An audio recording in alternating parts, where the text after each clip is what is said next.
Let's take you out to comments made by some of those senators on both sides of the aisle, including Democrat Chris Murphy. Listen, I appreciate the briefing. This briefing should have happened immediately after these strikes. I think there's a real question as to why the Director of National Intelligence is not allowed to be in these briefings. That's a question that we should get answered. Listen, to me, it still appears that we have only set back the Iranian nuclear program by a handful of months. There's no doubt there was damage done to the program. But the allegations that we have obliterated their program just don't seem to stand up to reason.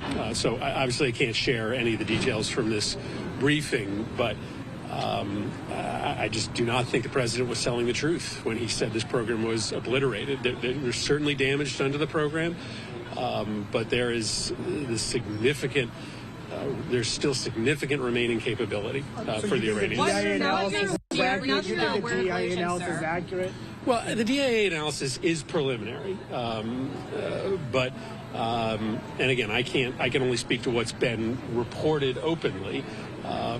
But if the Iranians still retain significant enriched material and centrifuge capability, then you can only be setting back the program months, not years. Did the administration have an analysis or an opinion of whether Iran is going to be more motivated or less motivated after this to build a nuclear weapon? I'm not going to talk about anything from the briefing. I mean, I walk away from that briefing still under the belief that we have not obliterated the program. The president was deliberately misleading the public when he said the program was obliterated. It is certain that there is still significant capability and significant equipment that remain. Knowing what you know now, would you have authorized it? Knowing what you know now, if the president had come to Congress to get approval to authorize this mission, would he have had your vote?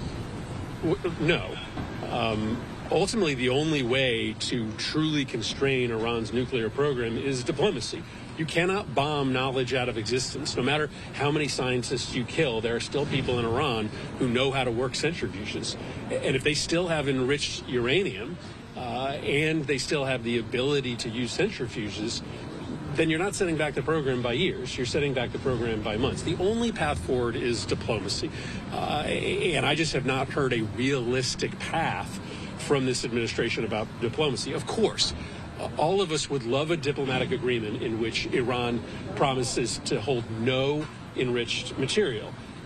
But that has not been a reasonable predicate for negotiations in the past, and it is not likely to be a reasonable predicate for negotiations in the future. All right, guys. Thank you very much. Senator, you want to cut in here? Thank you, Senator Graham. Ask me that question.